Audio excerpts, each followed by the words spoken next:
जब आदमी थोड़ा सा ध्यान के एक स्थिति से ऊपर जाता है, जो धारणा है वो खत्म हो जाता है।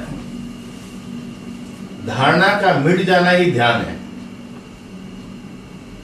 और धर्म संप्रदाय धारणा है। हम लोग धारणा बना लिया। जहां धारणाएं मिट जाए उसका नाम ध्यान है। याद बहुत गौर करिएगा। धारणा मतलब समझे, माने हम ये हैं, और इसीलिए ये ध्यान को भारत में जगत के जो लोग हैं, धारणा हमेशा सीमा बनाता है। धारणा क्या है? सीमा बनाता है। और सीमा बनाने से विरोध आता है। विरोध आता नहीं, जात का विरोध, संप्रदाय का विरोध। विरोध में कभी शांति हुआ है आज तक दुनिया में? बॉर्डर क्रिएट करता है। और धारणा से ऊपर जब हम ध्यान में चले जाते हैं तो धारणा टूट जाता है। इसलिए जितने भी महान हुए वो ध्यान में चले गए जब, तो सबको स्वीकार किए, मैं सबका सब मेरे। लेकिन वो जब कहता है कि मैं सबका सब मेरे, जब कहता है, तो ये जो धारणा वाले हैं, ये वही बात हुआ, अंधों के देश में दर्पण बेचने वाली बात हुई। अब एक आंख वाला बोल रहा है कि मैं सबका सब मेरे, तो सब आपके कैसे? आपका जात माने आपके पिताजी कौन? वो पिताजी का पूछेगा, या बैकग्राउंड देखेगा, या पासपोर्ट देखेगा, कुछ देखेगा, कोई तो एक बैकग्राउंड पकड़ेगा, वहां से बोलेगा आप हिंदू से हुए हैं, ये से हुए, वहां से। तो फिर एक धारणा आ गया ना। लेकिन धारणा, सभी धारणाओं से ऊपर उठने का नाम ध्यान है। गौर करिएगा। और ध्यान में जैसे आप चले गए, धारणा खत्म हो जाता है। धारणा मिटता है तब ध्यान पैदा होता है। और जितना भी जात, धर्म, संप्रदाय है, ये सब धारणाएं हैं।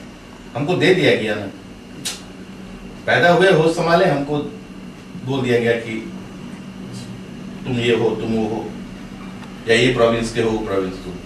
ये धारणाएं हैं। मेरी बात पकड़ना नहीं मुझको। लेकिन एक छोटा सा अगर आदमी उदाहरण ले, कितना ही धारणा हमारे ऊपर ला दे, लेकिन दो प्रोविंस के या दो जात के लोग अगर आपस में मित्र और आत्मीयता का भाव जब रखते हैं, तो इस सब दायरा, सब नियम टूट जाता है कि नहीं?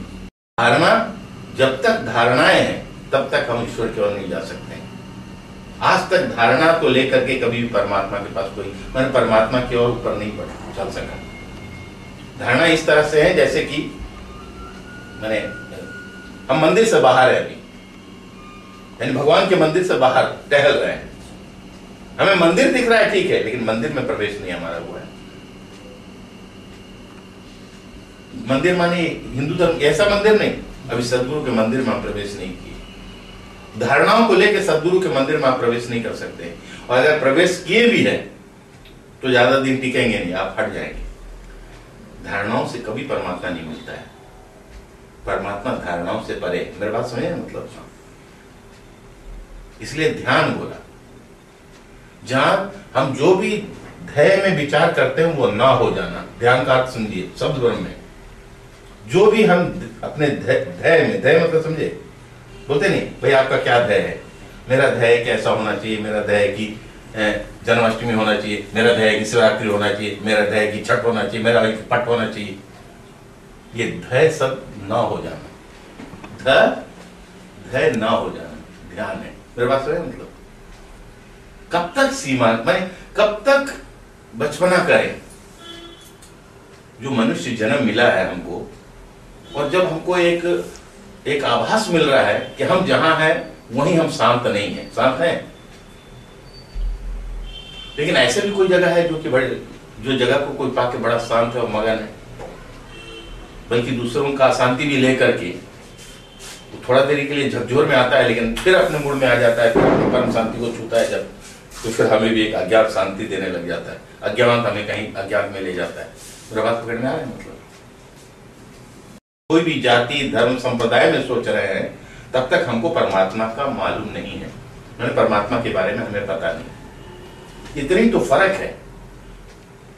परमात्मा समष्टि है। समष्टि मतलब समझे, सर्वोमय है, और हम उसको सीमा में रह करके कैसे जानेंगे भाई? पहले बताइए ना। एक सर्वोमय है और हम सीमा में उसको जानना चाह रहे हैं, होगा? समुद्र के किनारे जाके एक चम्मच में समुद्र को आप लेना चाहेंगे तो सामने वाला बचपना ही ना बोलेगा, समुद्र को आप चम्मच में कैसे भर सकेंगे? बल्कि अच्छा है कि चम्मच का पानी समुद्र में मिला दे, यानी अपना जो चम्मच का जो एक अलग से बने हैं पानी का एक जो बुलबुला बने हुए हैं कि मैं ये हूं वो हूं, इसको उस पर उसी में मिला दें। ये ज्यादा अच्छा, ये ज्यादा मौज है छोटा विराट में चला जाए, वो ज्यादा मौज है कि विराट से एक छोटा होकर के और फिर बहुत से छोटा छोटा होकर के आपस में लड़े झगड़े झंझट करे। मेरे भाषा पकड़ समझ आ रहा है? मतलब धारणा जब तक है तब तक शांति नहीं। आप लाख भजन करो, लाख कीर्तन करो, चलता है। ये भी इसलिए कराया जाता है कि एक दिन धारणा टूटे, इसलिए हिंदू का कुछ भजन गा दिया जाता है। ये सिर्फ और कुछ नहीं है, योग कर्म सुकौशलम है। ईश्वर अल्लाह तेरा नाम, ईश्वर अल्लाह गॉड वाइल, कई नामों को जोड़ के इसलिए बोला जाता है ये कि तुम्हारी धारणा टूटे कि ये जो इतने नाम जो तुम इतने नाम जो कह रहे हो, ये इतने नाम एक का ही है। और जब ये एक का ही है तो तुम आपस में अनेक मत हो, तुम भी आपस में एक हो जाओ। एक हो जाओ मतलब समझे? जब ये एक का ही इतने अनेक नाम है, लेकिन अनेक नाम होने के बाद भी एक है नहीं। और कई जन्मों से हम लोग का धारणा है, मेरी बात पकड़ना है नहीं? मतलब अनेक कई जन्मों से हम लोग का धारणा है, हम लोग नहीं तोड़ पाते हैं।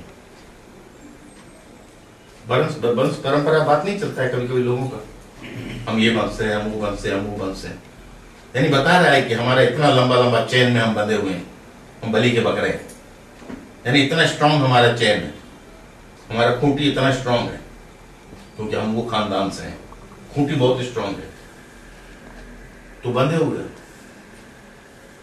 सपना देख रहे हैं मुक्त होने का, और हम बांधे हुए हैं जंजीरों में, धारणाओं की जंजीरों में। भाषा समझ में आ रहा है? मैं अपने तरफ से कोशिश कर रहा हूं समझाने का, क्योंकि इसको कोई पुराण शास्त्र से भी कहूंगा तो फिर कोई एक मजहब से हो जाएगा। निरापद में एक बात कह रहा हूं, धारणा जब तक नहीं टूटेगा, धारणा रहेगा, झगड़े होते रहेंगे, समझे? मतलब भेदभाव होता रहेगा, नहीं तो हमको क्या दरकार था उसमें चले, बेफिक्र हम चले गए। और हमको इसलिए लिए लेके गया गया, आप मत सोचिए कि वहां पर वो क्या बोलते हैं रविदास जयंती, रविदास जयंती में इसलिए इनवाइट नहीं किया गया हमको। क्या आप रविदास पर कुछ बोलिए? इसलिए कि ये आदमी जो ब्रह्म तत्व पर बात कर रहा है, तो ब्रह्म जानाति ब्राह्मण वाला बात आ जाता है। तो ये आदमी उन चमारों के बीच में सहजता से, बिना शर्त, बिना कंडीशन, सहजता से जीवन में भी ऐसा जाता है कि खाली मुंह से ही बोलता है कि सब मेरे हैं। अंदर ये पलाव पकड़ा था, क्योंकि हमारे अंदर जो एक विवेक है, एक जो जागरण, हमारी जो विवेक है, वो कहीं ना कहीं हमको हमेशा हमारा साथ देता है। और हर आदमी हमेशा खोजता है कि हमें एक सच्चा व्यक्ति मिले, सदगुरु मिले, जो आध्यात्मिक मांगे है। यहाँ आध्यात्मिक की बात हो रही, तो जो हमारा जो प्राणों का संकल्प है, हम रास्ते में कितना ही रुकावटें हमको मिले, कितने ही साधु संत महात्मा मिले, वो हमको 4 कदम हाथ लेके या हमको अपना लालटेन का रोशनी देके थोड़ा आगे बढ़ा दे, लेकिन वो हमारे साथ नहीं जा सकेगा, क्योंकि पूर्ण के पास पूर्ण ही जाके पहुंच सकता है, अधूरा आधे रास्ते तक आपको छोड़ करके लौट जाएगा। पूर्ण के पास, समझ आया? मतलब पूर्ण ही पहुंच सकता है, या तो अधूरा महसूस करे कि हम अधूरा हैं, तब वो पूर्ण के पास पहुंच सकता है। लेकिन एक अधूरा है और अपने को समझता है मैं पूर्ण हूं, वो पूर्ण के पास नहीं टिक सकता है। हमारी भाषा समझ में आ रहा है? मतलब क्योंकि पूर्ण 2 नहीं होता है, पूर्ण 1 होता है। जो भी पूर्णत्व को प्राप्त होता है वहां वो 1 हो जाता है, वहां पर फिर भेदभाव नहीं रहता है। हमारी बात पकड़ में आ रही है? मतलब चाहे वो किसी भी संप्रदाय से, कोई भी मार्ग से वो गया, अभी आप लोग कोई भी रास्ते से आए, लेकिन दरवाजा तो एक है, आए तो एक इधर ही से ना। तो इसी तरह से कोई भी रास्ते से कोई जा रहा है तो उसको, उसके लिए हमको बाधा नहीं बनना है। वो अपना जाएगा और अपने एक दिन वो महसूस करेगा, और हमको जोर जबरदस्ती भी नहीं करना है कि नहीं हम जो रास्ते में जा रहे हैं तुम वो रास्ते में चलो। क्योंकि ये क्या हुआ बोलते हैं, पॉजिटिव किसी को ऊपर में टॉर्चर करना। टॉर्चर मतलब समझे, किसके ऊपर में आक्रमण करना, और आक्रमण जहां है वहां पर प्रेम कहाँ है, और बिना प्रेम से परमात्मा नहीं। हम लोग नहीं